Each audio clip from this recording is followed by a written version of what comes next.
Hey everybody, thanks for taking a look at this. So what we're going to do is we're going to make our water swimmable.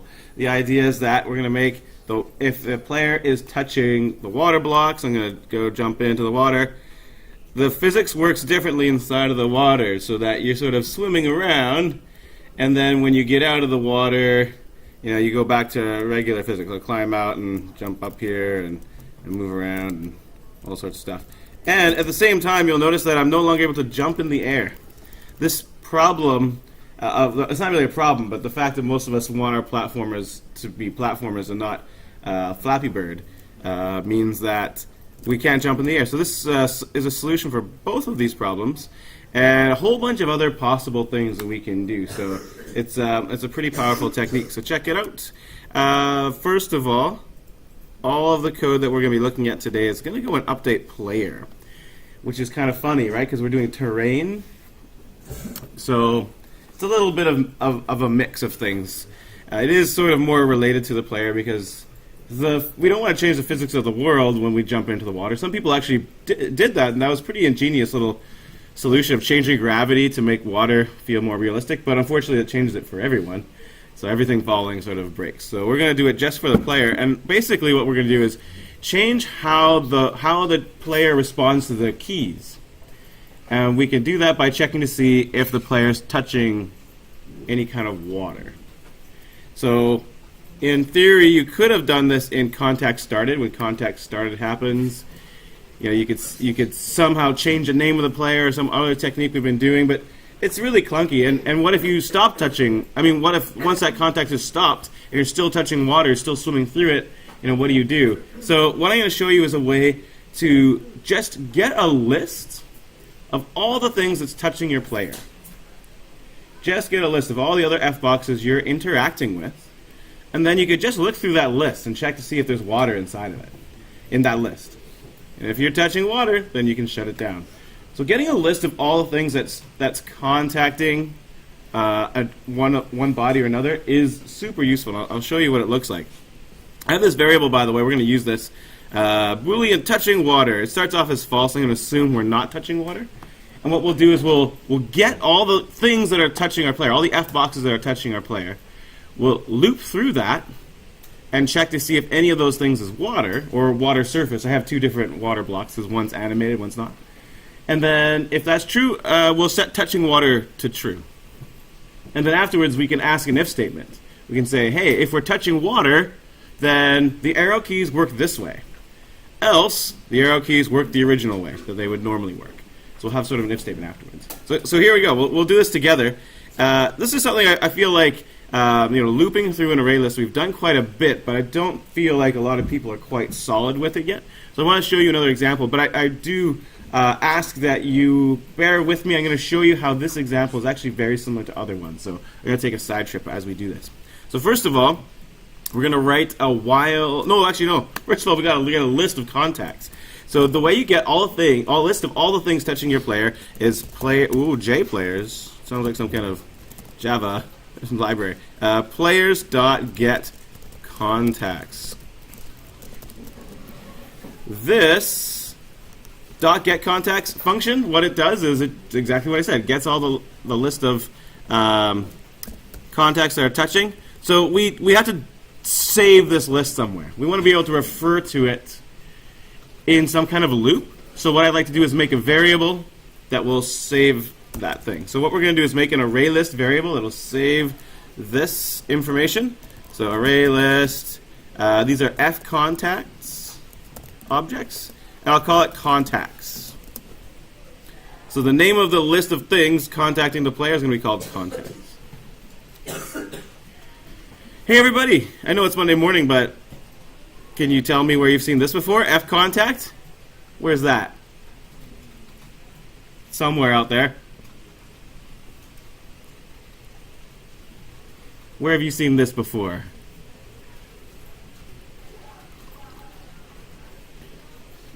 I'll show you, sleepy Monday morning students. Check it out. It's the same thing that's in our, I'm in the front tab, by the way. Same thing that gets sent to us in contact started. So a contact has all the things that tell us about a particular collision between bodies. And in our update player, this list of contacts is the same sort of thing. It's several contacts, all the contacts that are touching our player. Now, by the way, in just doing this one step, we've solved almost the jumping in the air problem. So the reason why this will solve our jumping in the air problem is that you can check to see if this list has nothing in it. If the player's not touching anything, then they must be in the air, right? They must be jumping through the air. So what we can do is we can only let the player jump if this list here, if this list called contacts, is longer than 0 elements. And bam, you've just fixed it. I'll even show you. It's a little bit muddled because I have some other junk going on down here right now. But here is my jump. It used to look like this, just so you know. See you later. It's something like if up key, player.set velocity, and then I maintained whatever its current x velocity was, but then I gave it a whopping minus 500 velocity to propel it up into the air. Every time you press up key, right? Every time you press it, it's going to do that, so we have Flappy Bird instead of Mario. So what we do is we also can add in and contacts.size. Remember, that's how you check the length of something. The length of an array list. We check to see if it's greater than 0. If it's greater than 0, we're touching something, so we can jump off of it. This is still kind of clumsy because I can jump off of the surface of water and I can jump off of anything. So we can further refine this. But, I mean, right now, that's a pretty nice little solution to add in. And by the way, feel free to ignore this for now. There's no marks attached to this.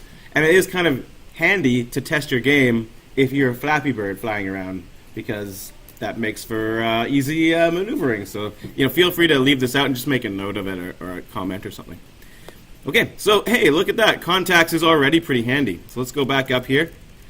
So what we want to do now is we want to check this list of contacts to see if we're touching water. So this would make a fantastic AP comp sci question, to be honest. Looking through an array list of objects and calling their methods and looking at their things. We actually haven't even got to that at AP comp sci. We're getting there pretty soon. So this is pretty awesome. You get this experience ahead of time. But you guys know how to write a while loop, I'm sure. So we need to count with some variable. What's that variable going to be? We always use it every time. Yeah. I stands for index because, not because, but we're going to use an index because array lists keep track of their various things separately by using their index number, starting and counting from 0. So I'm going to say as long as I is less than contacts.size,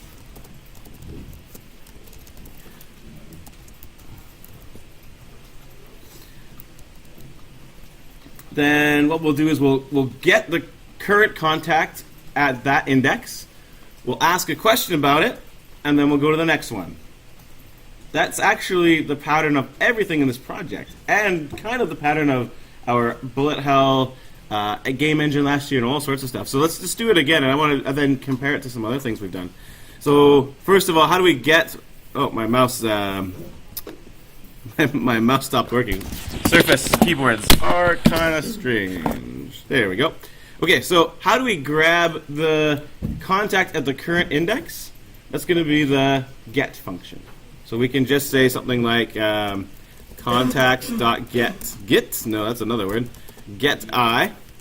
And I don't want to keep calling it contacts.getI. I'm gonna say that. I'm going to slur it together as if it's a word.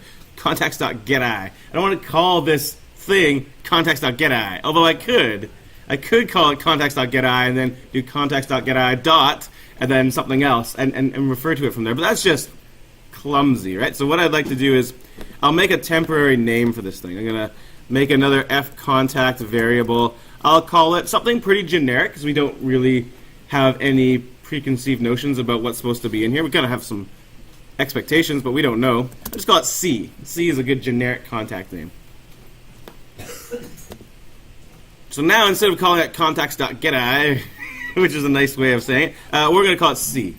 Our current contact is called C. So then we're going to do something with C. I'll just put a comment here for now because that's the meat of it. Do something with C, and then it's going to be how do we finish off our loop? plus plus. Go to, which means go to the next index. Go to the next contact. And eventually we'll overflow. We'll go past the end and it'll end the loop. So this structure here, I just want to take a moment to mention how it is exactly the same as our update terrain loop. Like, check it out. Our update terrain loop, it's int I, and while I is less than, in this case, terrain.size, we get the current thing. Here's us doing something with it, and then it's I++. So it's really the same thing happening over and over again. It's not quite the same thing in load world because we're not getting an object, but we are getting a color. So here's a while loop. It's getting a color, and then it's got a bunch of if statements that do something with that color. And then, it's not I++ because it's two-dimensional, but it's go to the next pixel. Do you see that pattern? That pattern is super, super, super common in programming and computer science, and it's the heart of this entire project. Guess what update enemies is going to be? Whoa, it's going to be the same thing, pretty much, although we're going to do different things. The ifs and the do something part of it is always going to change. So anyways, let's go back to update player. Let's do the something. So what I want to ask is, hey, is this collision got some water in it? If it does, I'm going to set this Boolean variable touching water to true. So the way I do that is simply an if statement. I'll just ask if C dot contains player and water. And then I have another kind of water. I don't know about you guys, but I have a water surface and a water because only the surface is animated. So I'll say or C dot. Oh, actually, I'll just do it. C dot contains. This is going to get a little bit crowded. Maybe I'll just go to the next line, just so you guys can see it. Feel free to type this all in the same line. Player and water surface. This is the name of my two things. Aiden, thank you for your question. Did you put just the regular water image in the handout also? Because I'm not sure, actually. I'll have to check that out. If I haven't, I'll add it today. Thanks for asking.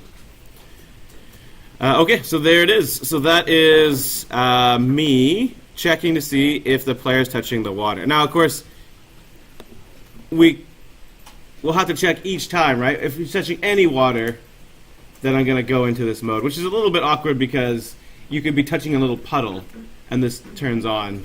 But you know what? Like, just don't design your map so there's a little puddle that it messes up your movement. I think that's the easiest way to solve this. This is really designed for a pool of water, not a little tiny puddle that derps your movement as you walk across it. Although I suppose you could use it that way.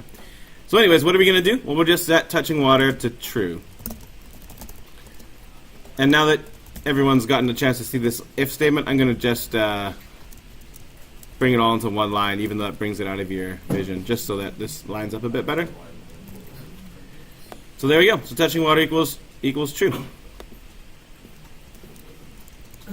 And I'll bring it in a bit so we can all see it on the screen. So there's our loop. This is a loop that processes an array list. It looks at the information that's in the array list and makes a decision based on the information. So there's two possibilities. Either we're touching water, and therefore, by the end of this array list, at least one of these if statements will have happened, and we've set touching water to true. Or we're not touching water, in which case this if statement will never succeed, and this variable will never be set to true, in which case it'll still be false, because that's how it started out.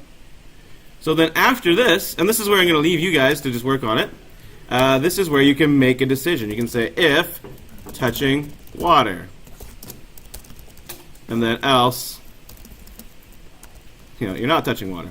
So this is where you can now program in different kinds of movements. You can use the if up key, if down key, if left key, if right key, that kind of stuff in two different ways now, because you have this if statement and a way to make this true or false based on the environment where your player is. There's various ways to optimize that. You don't have to put everything in the if and else. But I found most students find this clear, and that's almost as important. It's actually sometimes more important than the efficiency of your code, is whether this makes sense to you as you're working on it.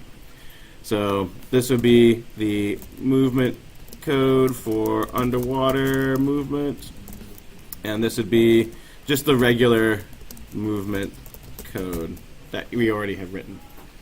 And feel free to optimize that and not duplicate code if you have ways you can think of doing that. But that's totally fine. All right. Any questions about this, especially contacts, the getContacts, this guy right here? Any questions from anybody? I'm sure there'll be some if there's none right now. So I'll let you guys get started on that. That's going to get us done for water, and then let's see what else we have left to do. So we'll have, at least I don't know if you've done them, but we've at least talked about elevators and conveyor belts. We've done, springs, slippery blocks, and crates. Those are all just setting the properties of things, so make sure you have those in. We've done falling bridges in detail with each other. We have now, basically done water. There's still work for you guys have to do on that. We've done switches. Fancy blocks is not something we've done together. We have not done teleporters, and we've not done signposts. So fancy blocks are going to be tricky. But teleporters and signposts, I think you almost can just do them with the things you already know. In many ways, the signpost is like a switch, except that, well, actually, you could pretty much just implement it like a switch. When the variable is true, it shows some text. And when it goes back to being false, it hides the text. Like, you could literally do it like a switch.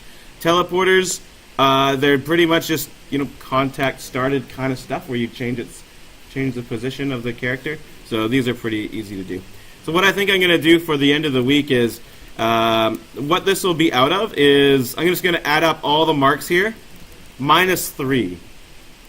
Because I'm not going to include fancy blocks. If you do everything else but fancy blocks, you'll get 100%. But fancy blocks will be left there as a bonus mark. Plus additional terrain features that people have implemented can be bonus marks as well.